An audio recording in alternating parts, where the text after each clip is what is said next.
اور آپ کو آگ کے اندر ڈالے جانے کا جو واقعہ ہے پورا تفصیل کے ساتھ بیان ہوا۔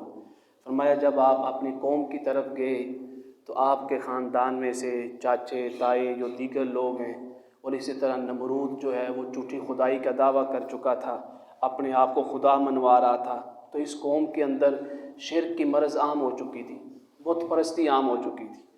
انہوں نے اپنے چاچا اور دیگر لوگوں کو کہا اذ قال لأبیہ وقومہ ما ھذہ التماثیل التی انتم لھا عاکفون، یہ میں کیا دیکھ رہا ہوں کہ تم تمثیلیں بنا کے بیٹھے ہو، مجسمے بنا کے بیٹھے ہو، اپنے ہاتھ سے گڑے ہوئے یہ بت بنا کے بیٹھے ہو اور ان کی عبادت کر رہے ہو۔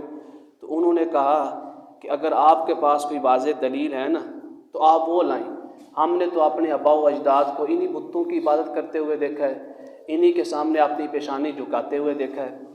تو جب یہ دعویٰ کیا تو حضرت ابراہیم علیہ السلام نے فرمایا کہ میرے رب کی دلیل یہ ہے، جو میرا رب ہے اس کے وجود کی دلیل یہ ہے، اس کی توحید کی دلیل یہ ہے کہ بر ربکم رب السماوات والارض الذی فطرہن، کہ تمہیں بھی اور زمین و آسمان کی ہر شے کو میرے رب نے پیدا کیا ہے، فطرہن ہر شے کو اس کی فطرت پہ پیدا کیا ہے، وانا علی ذالکم من الشاہدین، اور اس بات کے اوپر میں گواہی دیتا ہوں کہ میرا رب ہی خالق ہے، میرا رب ہی مالک ہے، میرا رب ہی وہ ذات پاک ہے جو عبادت کے لائق ہے، اس کے سوا کوئی عبادت کے لائق نہیں۔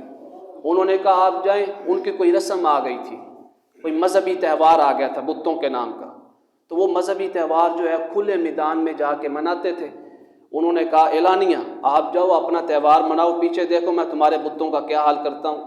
جب وہ ساری قوم نکل گئی، آپ نے کیا کیا، ایک کلہاڑا لیا، ڈنڈا لیا بڑا وزنی، فَجَعَلَهُمْ جُذَاذًا إِلَّا كَبِيرًا لَهُمْ لَعَلَّهُمْ إِلَيْهِ يَرْجِعُونَ، یہ نہیں سوچا میرے رشتہ دار کیا کہیں گے، ہیں میرے خاندان والے کیا کہیں گے، میری قوم کیا کہے گی، نمرود مجھے کیا کہے گا، وہ بڑا نقصان ہو جائے گا۔ فَجَعَلَهُمْ جُذَاذًا، اللہ تعالیٰ نے فرمایا میرے ابراہیم علیہ السلام ان کے بت خانے میں گئے، سارے بتوں کو پاش پاش کر دیا، ٹکڑے ٹکڑے کر دیا، توڑ دیا، سوائے بڑے بت کے۔ جب وہ واپس آئے انہوں نے اپنا بت خانہ دیکھا، سارے بت ویران پڑے، ٹوٹے پڑے، کسی نے توڑ دیا ان کو۔ تو وہ آپس میں پوچھنے لگے یہ کس نے کیا ہے ہمارے بتوں کے ساتھ؟ تو وہ سارے کہنے لگے جی ہم جب جا رہے تھے مذہبی تہوار پہ تو ایک نوجوان کھڑے ہو کے کہہ رہا تھا میں تمہارے بتوں کو توڑ دوں گا، اور اس نوجوان کا نام ہے یقال لہ ابراہیم، اس کو ابراہیم کہتے ہیں۔ وہ سارے کہنے لگے کہ قالوا فاتوا بہ اعلی اعین الناس، کہ لوگوں کے سامنے ان کو گرفتار کر کے لے کے آؤ۔ آپ کو گرفتار کیا گیا، قید کیا گیا، بڑا مجمع، یہاں مذہبی تہوار سے سارے اکٹھے واپس آ رہے تھے، تو مذہبی تہوار کے بعد وہ اپنے بت خانے میں جاتے تھے، لوگ بھی سارے جمع تھے، تو سب کے سامنے لاؤ لعلہم یشہدون، آج ہم ایسی سزا دیں گے تاکہ سارے لوگ جو ہیں وہ ڈر جائیں، وہ سزا کو دیکھیں، دوبارہ کبھی بھی کوئی ایسا نہ سوچ سکے کہ ہمارے بتوں کو نقصان پہنچائے۔ حضرت ابراہیم علیہ السلام آ گئے، انہوں نے پوچھا، یعنی نمرود نے پوچھا اور اس کے وزیروں نے، انت فعلت ھذا بآلہتنا، یہ ہمارے خداؤں کے ساتھ تو نے یہ کیا ہے، ہمارے بتوں کو تو نے توڑا ہے یا ابراہیم؟ آپ نے فرمایا میں نے تو نہیں توڑا، بات سمجھانے کے لیے میں نے تو نہیں توڑا، تم اپنے خداؤں کو پوچھتے ہو نا، یہ جو بڑا بت کھڑا ہے اسی کے کندھے پہ کلاڑا کھڑا ہے، بل فعلہ کبیرہم، جس کے کندھے پہ کلاڑا کھڑا ہے نا اسی نے تمہارے بتوں کو توڑا ہے، اس سے پوچھو فسألوہم ان کانوا ینطقون، اگر یہ بولتا ہے۔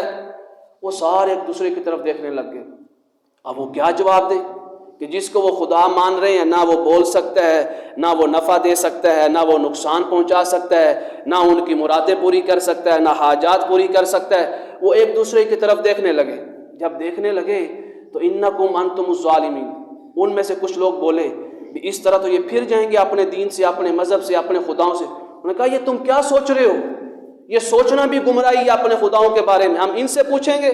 ثم نکسوا علی رؤوسہم، سارے شرم کے مارے سر جھکائے کھڑے ہیں، بھی اب کیا جواب دیں ابراہیم کو، اس نوجوان کو جو ہمارے خداؤں کے بارے میں یہ کہہ رہا اور کہہ رہا اپنے خدا سے پوچھ رہے جن کو تم پوچھتے ہو۔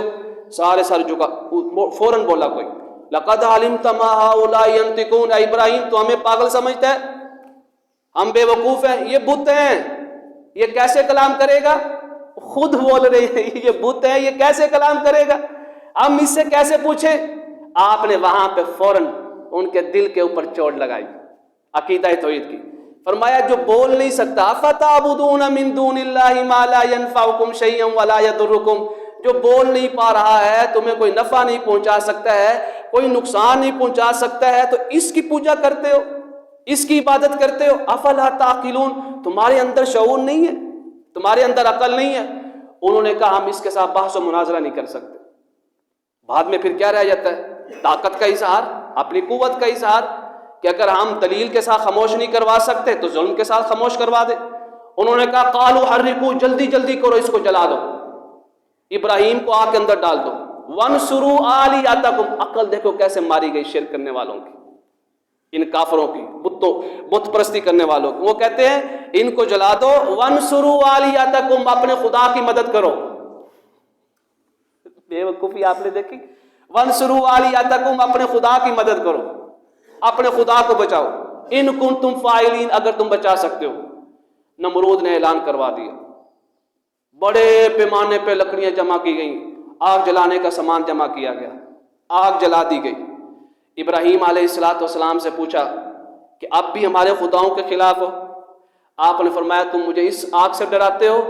ہم تو اس آگ سے ڈرتے ہیں جو آگ کبھی بجھے گی بھی نہیں، جو ہمارے رب نے جلائی ہے، اور جو پہاڑوں کو بھی ریزہ ریزہ کر دے گی، پتھروں کو بھی جلا دے گی۔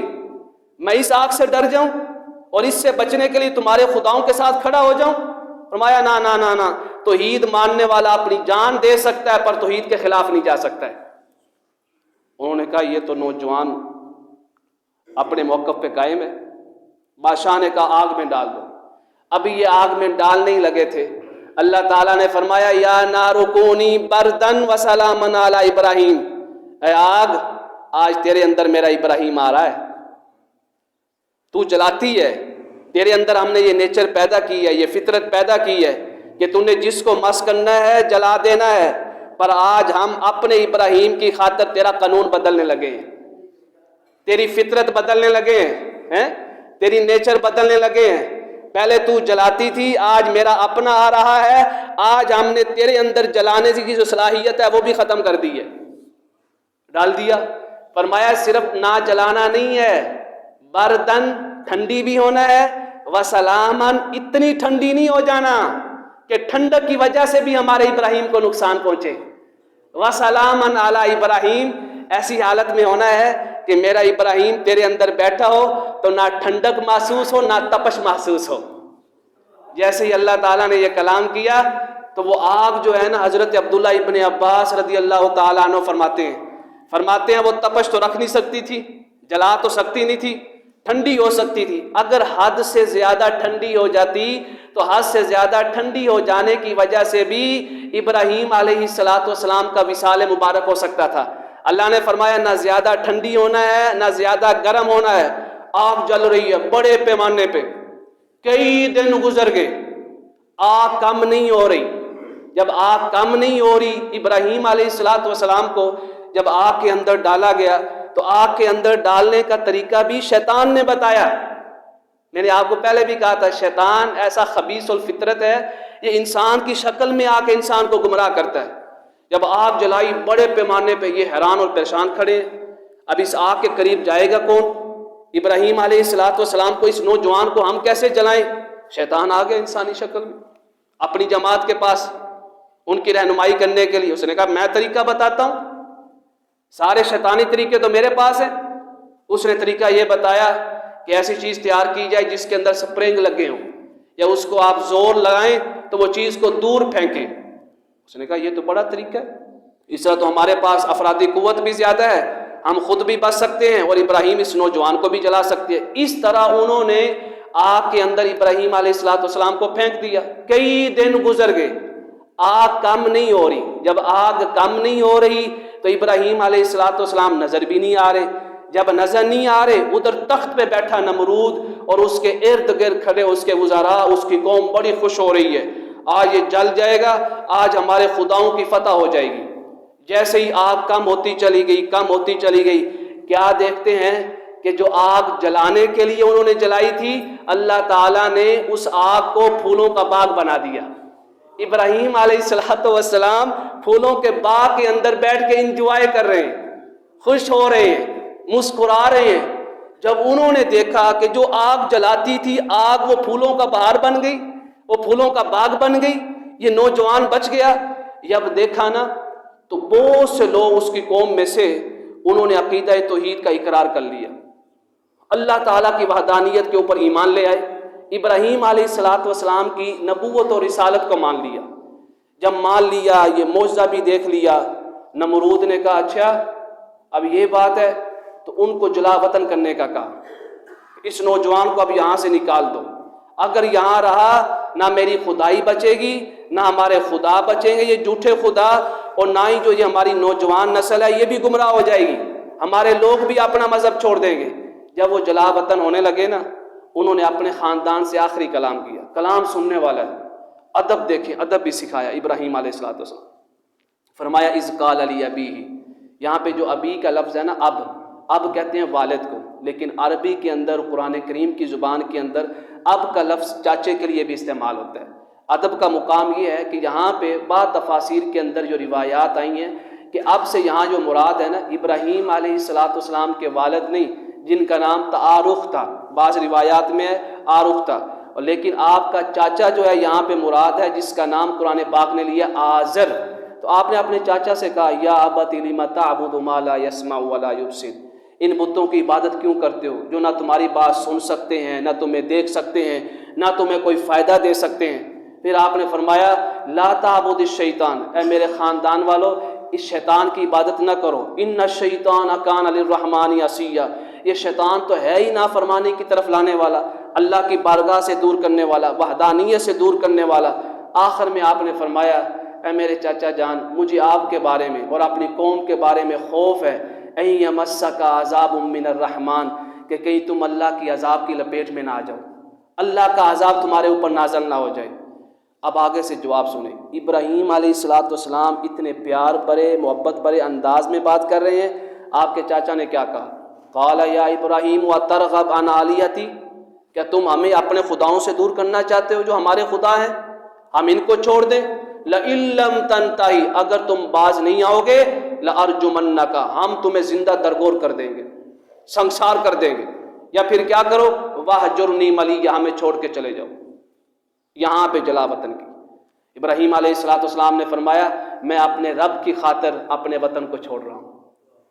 سبحان اللہ، بڑا مشکل، اپنے وطن کو چھوڑ رہا ہوں، اپنے رشتہ داروں کو چھوڑ رہا ہوں، اپنے شہر کو چھوڑ رہا ہوں، اپنے علاقے کو، اپنے گاؤں کو چھوڑ رہا ہوں، سارا کچھ کس کی خاطر چھوڑا؟ ایک زبان میں کہیں، کس کی خاطر؟ عقیدہ توحید کی خاطر۔ کس کی خاطر؟ اللہ تعالیٰ کی عظمت کی خاطر۔ کس کی خاطر؟ اللہ تعالیٰ کی وحدانیت و یکتائیت کی خاطر۔ یہاں پہ اللہ تعالیٰ نے بڑا انعام دیا، فرمایا میرا ابراہیم اس ٹائم جو ہے کافی عمر گزر چکی تھی جب جلا وطن کیے گئے، جب کافی عمر گزر چکی ہے، بڑھاپے کی عمر بھی آ چکی ہے، فرمایا جب انہوں نے ہماری خاطر دنیا کو چھوڑ دیا نا، اس ٹائم ہم نے بشارت سنائی۔ فرمایا میرے ابراہیم آپ نے ہماری خاطر چھوڑا ہے نا، اب ہم بھی تمہیں اکیلا نہیں چھوڑیں گے۔ صاحب اولاد نہیں تھے، اللہ تعالیٰ نے فرمایا ہم آپ کو بیٹے کی بشارت بھی دیتے ہیں اور بیٹے کے ساتھ ساتھ پوتے کی بشارت بھی دیتے ہیں، بیٹے کی بشارت بھی اور پوتے کی بشارت بھی۔ یہ کس کا انعام تھا؟ اللہ تعالیٰ کی وحدانیت کی طرف بلانے کا انعام تھا۔ فرمایا ہم نے کیا کیا؟ وَوَهَبْنَا لَهُ مِن رَحْمَتِنَا يَعْقُوبَ وَنَافِلَةً، فرمایا ہم نے یعقوب کی بشارت بھی دی، اسحاق کی بشارت بھی دی، یعقوب نافلتاً، فرمایا اضافی بشارت دی، کیوں؟ وَكُلًّا جَعَلْنَا صَالِحِينَ، اور ہم نے ان سب کو اپنے انبیاء میں شامل کر لیا تھا، نبوت عطا فرما دی۔ سارا کچھ چھوڑ کے کہاں پہ آئے؟ شام کی سرزمین سے مکہ مکرمہ کی سرزمین پہ آئے۔ مکہ مکرمہ کے اندر کیا ہوا؟ یہ واقعہ 23ویں پارے میں آئے گا سورہ صافات میں۔ اس کے بعد جو واقعہ بیان ہوا حضرت یونس علیہ السلام، حضرت ابراہیم علیہ السلام کے واقعہ سے ہمیں کیا پیغام ملا؟ واقعہ گزر چکا، ہو چکا، عقیدہ توحید کا اظہار ہو چکا، وحدانیت و یکتائیت باری تعالیٰ کا اعلان ہو چکا۔ ہمیں کیا ملا؟ پیغام اور میسج کیا ملا؟ ہمیں یہ پیغام ملا ہے کہ جس طرح میرے ابراہیم اپنے ایمان کی خاطر، وحدانیت و یکتائیت باری تعالیٰ کی خاطر اگر سارا کچھ چھوڑ سکتے ہیں، جب تم بھی کبھی دیکھو کہ اپنے خاندان والوں کے ساتھ، اپنے شہر میں رہنے کے ساتھ تمہارا ایمان خطرے میں ہے، کہ ایمان سے ہاتھ نہ دھو بیٹھو، کہ ایمان سے دور نہ چلے جاؤ، فرمایا پھر وہاں پہ اپنے خاندان کو، اپنے علاقے کو، اپنے کاروبار کو، اپنے روزگار کو نہیں دیکھنا، ایمان بچانے کی خاطر اس جگہ کو چھوڑ کے کسی اور جگہ پہ منتقل ہو جانا۔ جب اور جگہ پہ جاؤ گے یہ نہیں سوچنا، یہ جو ہم نے ابراہیم علیہ السلام کو بشارت دی بیٹے کے ساتھ ساتھ پوتے کی، فرمایا جب تم ہماری خاطر، اپنے ایمان کی خاطر، ہماری محبت کی خاطر، ہماری وحدانیت و یکتائیت کی خاطر اپنا سارا کچھ چھوڑو گے، اپنا کاروبار چھوڑو گے، اپنا روزگار چھوڑو گے، فرمایا جس علاقے میں جاؤ گے نا، جہاں قدم رکھو گے اللہ تعالیٰ وہیں ساری نعمتیں عطا فرما دے گا۔ ایک اور کیا پیغام ہے؟ فرمایا کبھی بھی دنیا کمانے کی خاطر، کاروبار کے اندر یا جاب کے اندر زیادہ نفع کمانے کی خاطر، زیادہ پیسہ حاصل کرنے کی خاطر جھوٹ نہیں بولنا ہے، بے ایمانی اور بددیانتی نہیں کرنی ہے۔ فرمایا تم ایمانداری سے کام کرتے چلے جاؤ، تمہاری ایمانداری کا انعام بھی ویسے ہی دیں گے جیسے ہم نے اپنے ابراہیم کو انعام عطا فرمایا تھا۔ اس کے بعد ہے واقعہ یونس، حضرت یونس علیہ السلام کا۔ اللہ تعالیٰ نے فرمایا ہم نے ان کو ایک قوم کی طرف بھیجا۔ یہ کس قوم کی طرف آئے تھے؟ نینوہ ایک علاقہ ہے، عراق کا علاقہ۔ حضور نبی کریم علیہ السلام نے مختلف مقامات پہ حضرت یونس علیہ السلام کا تذکرہ بڑی محبت اور پیار سے کیا۔ تو آپ نے فرمایا جب ان کو اپنی قوم کی طرف بھیجا گیا، اللہ تعالیٰ فرماتا ہے کہ جب اپنی قوم کی طرف گئے انہوں نے عقیدہ توحید، سارے انبیاء کیوں آئے؟ اللہ تعالیٰ نے فرما دیا، فرمایا کوئی نبی ایسا نہیں ہے جس کو ہم نے بھیجا ہو صرف اور صرف ایک ہی مقصد تھا، لا الہ الا انا فاعبدنی واقم الصلاۃ لذکری، کہ صرف مجھے خدا مانو، میری عبادت کرو۔ اللہ تعالیٰ نے اپنی توحید، وحدانیت اور یکتائیت کی خاطر سارے انبیاء کو بھیجا۔ اور دوسرا بڑا مقصد کیا تھا؟ تاکہ مظلوموں کی داد رسی ہو سکے، ظالموں کو اس کے نظام کے بارے میں، ان کے عبرتناک انجام کے بارے میں ڈرایا جائے، ظالموں کو ظلم سے ڈرایا جائے۔ یہ دو بڑے مقصد تھے انبیاء کرام علیہ السلام کی بعثت کے، ان کے آنے کے۔ اپنی قوم کو ڈرایا۔ جب قوم میں سے کوئی بھی ایمان نہیں لایا نا، آپ نے فرمایا 3 دن ہے انتظار کر لو، تیسرے دن اللہ تعالیٰ کا عذاب نازل ہو جائے گا، تم سب کے سب اللہ تعالیٰ کے عذاب کی لپیٹ میں آ جاؤ گے۔ پہلا دن گزر گیا، آپ اپنی قوم میں رہے، دوسرا دن گزر گیا، آپ اپنی قوم میں رہے، تیسرا دن جب آیا نا تو آپ نے بغیر اللہ تعالیٰ کی اجازت کے اپنے اجتہاد کے اوپر، آپ کا اپنا اجتہاد کیا تھا؟ اجتہاد کہتے ہیں شرعی دلائل، جو سابقہ شرعی دلائل ہے نا یا واقعات، ان کو دیکھتے ہوئے کوئی شرعی مسئلہ اخذ کر لینا۔ آپ نے سابقہ انبیاء کرام علیہ السلام کے واقعات کو دیکھتے ہوئے یہ شرعی مسئلہ اخذ کیا کہ جہاں پہ اللہ تعالیٰ کا عذاب آتا ہے نا، اس جگہ کو چھوڑنے کی اجازت ہوتی ہے۔ یہ آپ نے اجتہاد کیا، اور اجتہاد باعث ثواب ہوتا ہے۔ اس کا یہ مطلب آپ نے ہرگز نہیں لینا کہ آپ اللہ تعالیٰ کی اجازت کے بغیر اپنی قوم کو چھوڑ کے چلے گئے۔ آپ نے اپنا اجتہاد فرمایا، اور ایک نبی کا اجتہاد اللہ تعالیٰ کی بارگاہ میں قبول ہوتا ہے۔ اللہ تعالیٰ نے فرمایا، ایسے تیسرا دن آیا، اذ ذهب مغاضبا، یہ غصے کی حالت میں اپنی قوم کو چھوڑ کے چلے گئے، کہ فرمایا اب انتظار کرو، اللہ کا عذاب آنے والا۔ جیسے ہی چھوڑ کے چلے گئے، سمندر کے کنارے پہ پہنچے۔ جب سمندر کے کنارے پہ پہنچے، ادھر کافی دیر ہو گئی، آپ کی قوم نے حضرت یونس علیہ السلام کو نہیں دیکھا، اور تیسرا دن بھی ہے، عذاب نازل ہونے والا ہے۔ ساری کی ساری قوم، قرآن پاک فرماتا ہے، آپ کے جانے کے بعد ایمان لے آئی، گڑ گڑانے لگی کہ کہیں اللہ کا عذاب نہ آ جائے۔ اتنی روئی توبہ کی خاطر کہ اللہ ہمیں معاف کر دے۔ ساری قوم جمع ہو کر ایک پہاڑ کی چوٹی پہ چلی گئی، اجتماعی طور پہ توبہ کی۔ اللہ نے فرمایا نا کہ جب تمہارے اوپر مصیبتیں بڑھ جائیں، توبوا الی اللہ جمیعا، پھر میری بارگاہ میں آ کے اجتماعی طور پہ توبہ کیا کرو۔ جب کوئی بھی قوم اجتماعی طور پہ اپنے گناہوں کی معافی مانگتی ہے، اللہ تعالیٰ فرماتا ہے لعلکم تفلحون، میں اس قوم کو کامیاب کر دیتا ہوں۔ یہ سارے پہاڑ کی چوٹی پہ چلے گئے۔ یہ کتنے لوگ تھے؟ خود قرآن پاک نے بیان فرمایا۔ آپ کی قوم کی تعداد کتنی تھی؟ آبادی کتنی تھی؟ فرمایا وَأَرْسَلْنَاهُ إِلَىٰ مِائَةِ أَلْفٍ أَوْ يَزِيدُونَ، آپ کی قوم کی جو آبادی تھی، جو تعداد تھی نا، وہ 1,00,000 اور اس سے زیادہ تھی۔ 1,00,000 اور اس سے زیادہ جو قوم کی آبادی تھی، سارے کے سارے مومن ہو گئے، ایمان لے آئے۔ یہ واحد قوم ہے نبی کی کہ جس نبی کی ساری قوم مومن ہو گئی، مسلمان ہوگی. ایک بھی قوم میں سے ایسا فرد نہیں تھا قرآن پاک فرماتا ہے جو کافر رہا ہو، جو مشرک رہا ہو. فرمایا جب وہ ایمان لے آئے، جو ہمارے عذاب کا وعدہ تھا ان کے ایمان لانے کی وجہ سے، فلولا کانت قریۃ آمنت فنفعها ایمانها، اس قوم کے ایمان نے ان کو یہ نفع دیا کہ ومتعناہم الی حین، ہم نے ان کو اپنے عذاب سے بچا لیا اور زندگی کی اگلی مدت کے لیے ہم نے ان کو دنیا کی ساری نعمتیں عطا فرما دی تھی. اب یہ سارا واقعہ پیچھے ہو چکا ہے. حضرت یونس علیہ السلام کو ابھی اپنی قوم کے بارے میں علم نہیں تھا. آپ سمندر کے کنارے پہ پہنچے. قرآن پاک فرماتا ہے اذ ابق الی الفلک المشحون، کشتی آ گئی، کشتی پہ بیٹھے. جب کشتی پہ بیٹھے فرمایا فلولا کان من المدحدین، جب درمیان میں پہنچے تو سمندر کی لہریں جو ہیں وہ بہت زیادہ ہو گئی، سمندری طوفان آ گیا. اب کشتی والوں نے فیصلہ کیا کہ سارے کے سارے تو کشتی کے اوپر اپنا سفر جاری نہیں رکھ سکتے، کچھ نہ کچھ لوگوں کو اس سمندر کے اندر کودنا ہوگا تاکہ باقی لوگوں کی جان بچ جائے. اب کوئی بھی راضی نہیں تھا. انہوں نے کہا پورا ڈال لیتے ہیں، نام لکھے گئے. پہلی دفعہ پورا نکالا، حضرت یونس علیہ السلام کا نام آیا. انہوں نے کہا چلو دوبارہ پورا ڈال لیتے ہیں.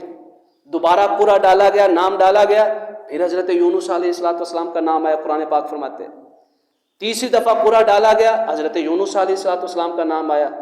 آپ نے بغیر کسی اقتاحٹ کے، بغیر کسی تاخیر کے، جب سمندر کے اندر چھلانگ لگانے لگے نا، کودنے لگے، کشتی کو چھوڑنے لگے، اللہ تعالیٰ نے فرمایا کہ اس ٹائم ہم نے ایک مچھلی کی طرف وحی کی، ایک مچھلی سے کلام کیا اور کہا کہ میرا یونس جو ہے سمندر میں آ رہا ہے تو فوراً فلاں مقام پہ پہنچ، اس کشتی کے پاس پہنچ.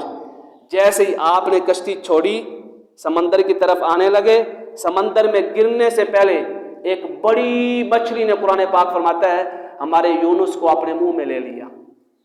آقا کریم علیہ السلام نے فرمایا اللہ تعالیٰ نے اس مچھلی کو 2 حکم دیے تھے. پہلا حکم فرمایا میرا یونس آ رہا ہے، اس کو کوئی نقصان نہیں پہنچانا ہے، تیرے پیٹ کے اندر ہی رہے گی. دوسرا حکم یہ دیا کہ ان کے جسم کی ہڈیوں کو نقصان نہیں پہنچانا، یا وہاں پہ رہے مچھلی کے پیٹ میں. کافی سال گزر گئے. روایات کے اندر ان سالوں کی تعداد آتی ہے، لیکن حضور نبی کریم علیہ السلام نے ان سالوں کی تعداد بیان نہیں فرمائی. جب آقا کریم علیہ السلام نے بیان نہیں فرمائی تو یہ تعداد حتمی نہیں ہو سکتی، ایک گمان اور ظن کی بنیاد پہ ہو سکتی ہے. جب رہے تو خیال آیا کہ اتنا اندھیرا، قرآن پاک نے فرمایا اتنے کمزور ہو چکے، اتنے کمزور ہو چکے کہ آپ کا جسم جواب دینے لگ گیا. جب جسم جواب دینے لگ گیا، فنادا فی الظلمات، ان تاریکیوں میں، ان اندھیروں میں، یہاں کسی کی مدد کی کوئی امید نہیں تھی، کوئی وسائل، کوئی سبب نہیں تھے. فنادا فی الظلمات، اس تاریکی میں ہمارے یونس نے ہمیں پکارا. اللہ اکبر. جب پکارا تو کیا پڑھا؟ لا الہ الا انت سبحانک انی کنت من الظالمین. لا الہ الا انت سبحانک انی کنت من الظالمین. حضور نبی کریم علیہ السلام نے فرمایا جب یہ تسبیح پڑھی نا، اللہ تعالیٰ کی ساری مخلوق سکتے میں آ گئی، خاموش ہو گئی. آپ کی تسبیح کی آواز اللہ تعالیٰ نے زمین سے نیچے تحت الثری سے بھی لے کر عرش کی بلندیوں تک مخلوق کو سنا دی. فرشتوں نے اس تسبیح کی آواز سنی. فرشتوں نے عرض کیا مولا کہ تیرے کسی کمزور بندے کی آواز محسوس ہو رہی ہے. جب انسان کمزور ہوتا ہے نا تو اس کی آواز بدل جاتی نہیں؟ بدل جاتی. فرشتوں نے عرض کیا مولا یہ بہت کمزور بندے کی آواز ہے، کوئی تجھے پکار رہا ہے. تو سارے فرشتوں نے بیک زباں ہو کر اللہ تعالیٰ کی بارگاہ میں ہاتھ اٹھا دیے. عرض کیا مولا اپنے بندے کی تسبیح کو قبول کر لے، دعا کو قبول کر لے. رات کی تاریکی میں، اندھیروں میں، اور ایسی جگہ پہ جہاں آپ کو لگے کہ اب ہم نہیں بچ سکتے، ہمارے پاس کوئی وسیلہ اور اسباب نہیں ہے، اگر اس ٹائم تو اپنے رب کو پکارتا ہے نا تو تیری پکار اللہ تعالیٰ اپنی ہر مخلوق کو سنا دے گا اور ساری مخلوق تیرے لیے دعا کرے گی. میں جب تاریکی میں پکارا تو ہم نے مچھلی کو حکم دیا فَأَنبَذْنَاهُ بِالْعَرَاءِ وَهُوَ سَقِيمٌ کہ اب ان کو سمندر کے کنارے پہ نکال دے. فرمایا جب نکالا وَهُوَ سَقِيمٌ، سقیم کہتے ہیں بہت کمزور ہو چکے تھے. جب بہت کمزور ہوئے وَأَنبَتْنَا عَلَيْهِ شَجَرًا، جیسے ہی نکالا سمندر کے کنارے پہ قرآن پاک فرماتا ہے کوئی درخت نہیں تھا، کوئی پھلدار درخت، جیسے ہی نکالا وَأَنبَتْنَا عَلَيْهِ شَجَرًا، آپ کے وہاں بیٹھنے کے ساتھ ہی اللہ تعالیٰ نے ایک پھلدار درخت اگا دیا. جب پھلدار درخت اگا دیا فرمایا میں یقطین، اے میرے یونس ہماری رحمت سے مایوس نہ ہو، یہ ہم نے جو درخت اگایا ہے نا پھلدار، یہ آپ کی وجہ سے اگایا ہے، اس پھل کو کھائیں اور اپنے جسم کو صحت و تندرستی عطا کریں. جیسے اس پھل کو کھایا، قرآن پاک فرماتا ہے کہ اللہ تعالیٰ نے حضرت یونس علیہ السلام جو کمزور ہو چکے تھے ان کو قوت عطا فرما دی، صحت و تندرستی عطا فرما دی. جیسے صحت و تندرستی ملی اللہ تعالیٰ نے فرمایا اب آپ اپنی قوم کی طرف واپس جائیں. جب آپ اپنی قوم کی طرف واپس گئے تو وہاں پہنچ کے دیکھا کہ آپ کی ساری قوم جو ہے وہ مومن ہو چکی ہے، شرک کو چھوڑ کے، بت پرستی کو چھوڑ کے ایک اللہ کی عبادت میں لگی ہوئی ہے. وہاں پہ اللہ تعالیٰ نے فرمایا، اور حضور نبی کریم علیہ السلام نے اس کی خبر دی، فرمایا کہ اللہ تعالیٰ نے فرمایا جو بھی قیامت تک، رہتی دنیا تک اس تسبیح کے ساتھ دعا کرے گا اللہ تعالیٰ اس کی دعا کو کبھی رد نہیں فرمائے گا. حضور نبی کریم علیہ السلام نے فرمایا کیا میں تمہیں اسم اعظم نہ بتاؤں؟ ہم میں سے ہر شخص پوچھتا ہے نا اسم اعظم کیا ہے، اللہ تعالیٰ کا کون سا نام اسم اعظم میں آتا ہے؟ کیونکہ اسم اعظم ہم میں سے ہر شخص جانتا ہے اس کی تعریف اور ڈیفینیشن کیا ہے. اسم اعظم اس کو کہتے ہیں کہ اگر اللہ تعالیٰ کا وہ نام لیا جائے تو حضور نے فرمایا ہے کہ اللہ تعالیٰ اپنے اس نام کی برکت کی وجہ سے اس کی دعا کو قبول فرما لیتا ہے. حضور نے فرمایا کیا میں تمہیں اسم اعظم نہ بتاؤں؟ صحابہ کرام نے عرض کیا یا رسول اللہ کیوں نہیں؟ فرمایا اسم اعظم اگر معلوم کرنا چاہتے ہو اور اسم اعظم کے ساتھ دعا کرنا چاہتے ہو تو یہ تسبیح پڑھو، لا الہ الا انت سبحانک انی کنت من الظالمین. اس پیغام سے، اس قصے سے ہمیں یہ حاصل ہو رہا ہے کہ انسان کے لیے سارے وسائل ختم بھی ہو جائیں پھر بھی اس کی نگاہ کہاں پہ ہونی چاہیے؟ اللہ تعالیٰ کی ذات. کوئی مدد کرنے والا نہ بھی نظر آئے فرمایا اس ٹائم بھی اس کی زبان پہ ایک ہی کلمہ ہو کہ میرا رب تو ہے نا، میرا اللہ تو ہے نا. امام راضی سے کسی نے پوچھا اللہ تعالیٰ کے ہونے کی دلیل کیا ہے، ہم یہ کیسے مان لیں کہ اللہ تعالیٰ ہے، اس کا وجود ہے؟ ہم تو مانتے الحمدللہ. بعض لوگ جو الہاد پرستی کا شکار ہو گئے، ملحد ہو گئے، وہ یہ سوال کرتے ہیں ہم کیسے مان لیں کہ اللہ کا وجود ہے؟ امام فخر الدین رازی سے سوال ہوا، فرمایا اللہ تعالیٰ کا وجود ماننا بڑا آسان ہے. جب آپ سمندر میں جا رہے ہیں، آپ نے اسی واقعہ کو بیان کیا، سمندر میں جا رہے ہیں اور سمندری طوفان آ گیا، ہر طرف سمندری لہریں ہی لہریں ہیں اور آپ کو بچنے کا کوئی رستہ بھی نظر نہیں آ رہا، کوئی شے، کوئی وسیلہ، کوئی سبب بھی نظر نہیں آ رہا. فرمایا جب تمہیں لگے کہ اب ہمیں کوئی بچانے والا نہیں ہے، اس ٹائم اچانک ضرور بے ضرور دل کے اندر احساس پیدا ہوتا ہے کہ ہاں کوئی نہ کوئی ضرور ہے جو ہمیں بچا لے گا. یہ جو دل کے اندر احساس پیدا ہوتا ہے اور دماغ کے اندر یہ خیال پیدا ہوتا ہے نا، یہ خیال اور احساس دلیل ہے کہ اللہ تعالیٰ کا وجود ہے. اگر اس کا وجود نہ ہوتا تو یہ کبھی خیال نہیں آتا. آج بھی آپ بھی دیکھ لیں جب آپ کے پاس سارے وسیلے ختم ہوتے ہیں نا، وہاں پہ اللہ نے فرمایا جس کے سارے وسیلے ختم ہو جائیں، قرآن پاک نے اس کو مدتر کہا ہے. فرمایا جب وہ مدتر شخص آ کر جس کے پاس سارے اسباب ختم ہو گئے ہیں، جب وہ ہاتھ اٹھاتا ہے نا وَيَكْشِفُ السُّوءَ، اب اللہ تعالیٰ اس کی دعا کو فوراً قبول کرتا ہے اور اس کو مشکلات سے نکال لیتا ہے. کبھی بھی ایسی حالت آ جائے وہ دعا کی قبولیت کا ذریعہ ہوتا ہے. اس کے بعد کون سا مومن کامیاب ہے؟ آخری بات فرمایا قد افلح المؤمنون، وہ مومن کامیاب ہو گئے. کون سے؟ نمبر 1 الذین هم فی صلاتہم خاشعون، جو نمازیں پڑھتے ہیں پر نمازیں اللہ کی رضا کے لیے پڑھتے ہیں، ریاکاری اور دکھلاوے کے لیے نہیں پڑھتے. یہ نہیں دیکھتے کہ جلدی جلدی فرض پورے کریں اور جائیں، نہیں. فرمایا الذین هم فی صلاتہم خاشعون. پہلی چیز اس طرح ایک مسلمان کو آئیڈیل ہونا چاہیے، اپنی ذات کو، اپنی سیرت کو، اپنے کردار کو. فرمایا کردار کے اندر پہلی چیز نماز کی پابندی.